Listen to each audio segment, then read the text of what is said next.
자, 오늘 금요일 아침입니다. 오늘 우리에게 주는 또 생명의 양식, 영적 교훈을 우리가 사모합니다. 로마서 2장 17절에서 29절의 말씀을 같이 나눕니다. 기도 제목으로 같이 이 말씀을 시작하려고 하는데요. 한번 따라 하시겠습니다. 하나님 앞에서 자랑할 것이 무엇인지 깨닫게 하시고 사람보다 하나님 앞에서 인정받는 삶을 살게 하소서. 아멘. 사람은 누구나 자기가 가진 것을 자랑하고 싶어 합니다. 학벌을 자랑하기도 하고, 재산을 자랑하기도 하고, 집안 배경이나 직업을 자랑하기도 합니다. 근데 오늘 본문 속의 유대인들은 무엇을 자랑했을까요? 바로 율법과 할례를 자랑했어요. 우리는 하나님의 택하신 민족이다. 우리는 율법을 가진 자다. 우리는 할례를 받은 자다. 이렇게 말하면서 자신들의 종교적 특권을 의지했습니다. 그러나 바울은 그 자랑이 잘못된 것임을 분명히 지적하고 있어요.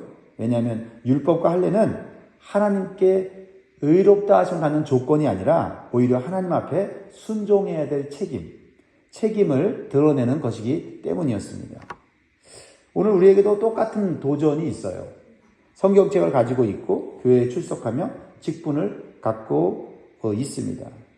그러나 그것이 구원을 보장해 주는 것이 아닙니다. 하나님께서 원하시는 것은 겉모습이 아니라 마음의 순종이다라는 것입니다. 마음의 순종이 있을 때 성경책을 가지고 있고 성경 지식을 알고 교회에 열심히 출석하고 직분을 감당하는 것이 더 빛나게 되는 것이지 거꾸로 가서는 안 된다는 말씀입니다. 그래서 첫 번째로 우리에게 주시는 말씀의 교훈은요, 말씀을 소유하는 것보다 실천하는 것이 더 중요하다라는 말씀입니다. 20절을 보면요, 율법에 있는 지식과 진리의 모본을 가진 자로서 어리석은 자의 교사요 어린아이의 선생이라고 스스로 믿으니. 사도 바울은 유대인들의 특권을 나열하면서 또 유대인의 잘못을 지적하고 있어요. 유대인들은 율법을 소유했다고 자랑했습니다. 율법을 하나님께 먼저 받은 민족이 유대인입니다. 그것은 하나님의 축복이었습니다. 그러나 그 율법을 어떻게 사용해야 되는지를 그들은 알지 못했습니다. 그 율법을 가진 것으로 유대인들은 이방인들보다 자신들이 높은 위치에 있다. 하나님 앞에 특별 대우를 받고 있다라고 교만했습니다.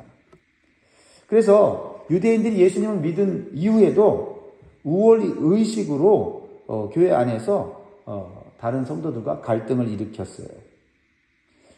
그러나 그들의 삶은 율법과 일치되지 않았습니다. 남을 가르치면서도 자신은 가르침을 지키지 않았다라는 겁니다. 다른 사람은 잘 가르치는데 자신은 지키지 않는다면 어떻게 될까요? 21절부터 23절에 보면 바울은 신랄하게 그들의 이중적 신앙을 책망하고 있죠. 그러면 다른 사람을 가르치는 네가 네 자신은 가르치지 아니하느냐? 도둑질하지 말라 선포하는 네가 도둑질하느냐? 간음하지 말라 말하는 네가 간음하느냐? 우상을 가증히 여기는 네가 신전 물건을 도둑질하느냐? 율법을 자랑하는 네가 율법을 범함으로 하나님을 욕되게 하느냐? 이게 결과가 가장 무섭죠. 자기를 드러내고 자기를 높이고 하는데 결국은 그게 어떻게 돼요? 하나님을 욕되게 하는 일이 된다라는 거죠. 그래서 24절에 뭐라고 말씀합니까? 같이 읽습니다. 24절 시작. 기록된 바와 같이 하나님의 이름이 너희 때문에 이방인 중에서 모독을 받는다. 우리가 자랑하는 것으로 인해서 우리는 높아질 수는 있어도 하나님의 욕을 받는다고 한다면 우리의 자랑은 잘못된 것입니다. 의사가 환자에게요, 담배 피지 마세요. 건강에 좋지 못합니다. 라고 하면서 자신이 담배를 더 열심히 핀다면 환자는 더 이상 그 의사를 신뢰하지 않을 것입니다. 마찬가지로 우리가 말하는 것과 사하는 것이 다르면 복음의 능력이 세상에 전달되지 않습니다. 오히려 하나님의 영광을 가리고 하나님의 이름을 모독하는 일이 될 것입니다. 그렇습니다. 사랑하는 성도 여러분, 오늘도 우리는 성경을 읽고 설교를 듣고 있습니다. 이것을 삶 속에서 적용하고 실천하려고 힘써야 될 줄 믿습니다. 우리는 이 말씀을 통해서 나는 지금 어디에 멈춰 있는가, 신앙이 성장하다가 어디에 멈춰 있는가 한번 생각해 봐야 합니다. 성경책을 소유하거나 말씀을 아는데 멈추지 말고, 또 말씀을 사람들에게 가르치며 사람들에게 지적하고 또 판단하는 것에 우리는 머무르지 않고, 그 말씀을 따라 사는 그 본을 보임으로써 하나님의 말씀이 살아있다는 것, 능력이 있다는 것을 보여주고 하나님 앞에 영광 돌려야 될 줄 믿습니다. 두 번째로 주시는 교훈은 종교적 형식보다 성령으로 변화된 마음이 더 중요하다는 것을 깨닫게 해줍니다. 유대인들은 뭘 자랑했어요? 할례를 자랑했습니다. 그리고 할례가 없는 이방인들을 무시했어요. 할례는 뭡니까? 유대인들에게 있어서 언약 백성의 표징이었어요. 하지만 바울은 할례가 있어도 율법을 지키지 않으면 그 할례는 부가치하다고 말씀하고 있습니다. 25절 보면 네가 율법을 행하면 할례가 유익하나 만일 율법을 범하면 내 할례는 무할례가 되느니라. 그래서 사도 바울은 무할례자인 이방인들이 오히려 말씀을 지킬 때 할례자가 된다고 역설적으로 말을 하고 있어요. 26절입니다. 그런즉 무할례자가 율법의 규례를 지키면 그 할례를 할례와 같이 여길 것이 아니냐. 말씀의 지식이 많고 경험이 많아도 또 직분을 갖고 있어도 그에 합당한 말씀에 대한 순종, 실천이 없으면 오히려 우리가 오래 믿은 것, 직분을 가진 것이 부끄러운 일이 될 수 있다라는 것입니다. 그리고 중요한 것은 외적인 표시가 아니라 하나님 앞에서 얼마나 순종하는 삶을 우리가 신실하게 살아가려고 힘쓰는가 하는 것입니다. 결혼 반지는 사랑의 표징이지요. 하지만 반지를 낀다고 해서 자동으로 배우자를 사랑하는 것은 아닙니다. 또 아무리 비싼 다이아 반지를 몇 킬로짜리를 아내에게 준다 할지라도 그 준 것으로 사랑을 하는 것은 아닙니다. 그것은 표시지요.